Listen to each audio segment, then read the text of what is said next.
Video की शुरुआत एक खौफनाक रहस्यमयी और सच्ची घटना से होती है। धीमा संगीत बज रहा है। गंगा नदी के किनारे उभरती हल्की धुंध और जल के बीचों बीच लहरों को दिखा रहा है। एक गांव के बुजुर्ग की आवाज सुनाई देती है, जो इस रहस्यमयी घटना की कहानी सुना रहा है। महाकुंभ के दौरान गंगा नदी में बहती एक ऐसी साधारण जलधारा प्रकट होती है। इस जलधारा को छूने वाला कभी लौटकर नहीं आता। लोग कहते हैं वह जलधारा श्रापित है।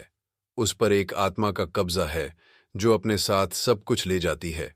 यह कहानी है अनिरुद्ध की, जो गांव का एक पढ़ा लिखा और साहसी लड़का था।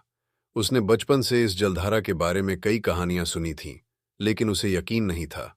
उसे लगता था कि ये सब अंधविश्वास है। अनिरुद्ध अपने 3 दोस्तों सुमित, प्रियंका और आर्यन के साथ महाकुंभ मेले में गया। महाकुंभ मेले की भीड़, शंख की आवाजें और पवित्र गंगा के दृश्य दिखाता है। अनिरुद्ध हंसते हुए, क्या तुम जानते हो, गांव वाले कहते हैं कि गंगा में एक जलधारा प्रकट होती है जो लोगों को गायब कर देती है। सुमित, मुझे तो लगता है यह सब सिर्फ डराने के लिए बनाई गई कहानियां हैं। प्रियंका, अगर यह सच हुआ तो क्या हमें वहां जाना चाहिए? आर्यन डरते हुए, मुझे लगता है हमें इन बातों में नहीं पड़ना चाहिए। लेकिन अनिरुद्ध ने हिम्मत की और अपने दोस्तों को राजी कर लिया। उसने कहा, अगर यह सच है तो हमें इसे जानना चाहिए। रात का समय। चारों दोस्त गंगा के सुनसान हिस्से की ओर बढ़ते हैं। रास्ते में केवल उनके कदमों की आवाज सुनाई देती है। जैसे ही वे उस जगह पहुंचे, उन्होंने महसूस किया कि वहां की हवा ठंडी थी। आसपास के पेड़ जैसे स्थिर हो गए थे। पानी के बहाव की आवाज अचानक तेज हो गई। प्रियंका, यह जगह बहुत डरावनी लग रही है। अनिरुद्ध मुस्कुराते हुए, यह बस हमारा वहम है। तभी उन्होंने एक अजीब सी चीज देखी। पानी के ऊपर हल्की सफेद रोशनी थी जो धीरे धीरे बढ़ रही थी। जैसे ही चारों दोस्त जलधारा के पास पहुंचे, अचानक पानी का रंग बदलने लगा। सफेद झाग उभरने लगे और पानी की सतह पर एक डरावनी आकृति बनने लगी। वह आकृति एक महिला की थी, जो गंगा की लहरों के साथ हिल रही थी। महिला की आंखें चमक रही थीं और उसकी आवाज गूंज रही थी, तुमने यहां आकर बड़ी गलती की है। ये जगह इंसानों के लिए नहीं है। सुमित डरते हुए, हमें यहां से भागना चाहिए। लेकिन जलधारा ने जैसे उनकी आवाज सुन ली हो। पानी की लहरें तेजी से चारों ओर फैल गईं और उन्होंने भागने का रास्ता बंद कर दिया। अनिरुद्ध ने हिम्मत जुटाकर महिला से पूछा, तुम कौन हो और हमें क्यों रोक रही हो? महिला ने धीमी लेकिन भयानक आवाज में जवाब दिया, मैं उन आत्माओं की रक्षक हूं जो महाकुंभ के दौरान बलिदान की गई थीं। यह जलधारा उनकी पीड़ा का प्रतीक है। तुमने उनकी शांति भंग की है। प्रियंका ने रोते हुए कहा, हमें माफ कर दो, हम सिर्फ सच जानना चाहते थे। महिला ने जवाब दिया, सच की तलाश हमेशा कीमत मांगती है और तुमने अपनी कीमत चुकाने का रास्ता चुन लिया है।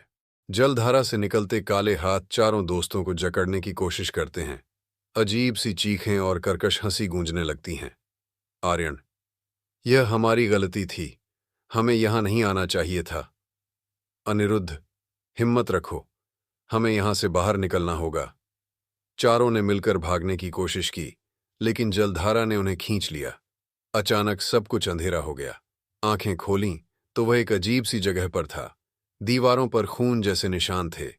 चारों दोस्तों ने देखा कि उनके सामने एक बड़ा पत्थर रखा था, जिस पर लिखा था, यह जलधारा उनके लिए है जो दूसरों की पीड़ा का सम्मान नहीं करते। महिला फिर प्रकट हुई और बोली, यह जलधारा उन बलिदानों का प्रतीक है जिन्हें कुंभ मेले के दौरान नदी में बहा दिया गया। तुमने इसे अपवित्र किया है। जैसे ही महिला ने अपने हाथ उठाए, चारों दोस्त बेहोश हो गए। जब उन्होंने आंखें खोलीं तो वे गंगा के किनारे पड़े हुए थे। जलधारा गायब हो चुकी थी। अनिरुद्ध ने अपने दोस्तों की ओर देखा और कहा, यह कोई कहानी नहीं थी, यह सच था। सुमित ने डरते हुए कहा, हमने जो देखा उसे भूलना आसान नहीं होगा। गांव लौटने पर लोग उनकी बातों पर विश्वास नहीं कर पाए, लेकिन चारों जानते थे कि उन्होंने क्या देखा। आज भी महाकुंभ के दौरान लोग उस जलधारा का जिक्र करते हैं। कहते हैं, जो लोग उसे छूते हैं वे कभी वापस नहीं आते। गंगा नदी की ओर देखते हैं जहां का पानी शांत बह रहा है। सा लग रहा है कि पानी एकदम साधारण है, लेकिन आपने देखा कि कितनी डरावनी जलधारा है। दोस्तों, यह सिर्फ एक कहानी नहीं, बल्कि एक चेतावनी है। क्या आप ऐसी किसी रहस्यमयी जगह पर जाने की हिम्मत करेंगे? अपनी राय हमें कमेंट्स में बताएं। वीडियो को लाइक करना ना भूलें और अगर आप ऐसी और कहानियां देखना चाहते हैं तो चैनल को सब्सक्राइब करना ना भूलें।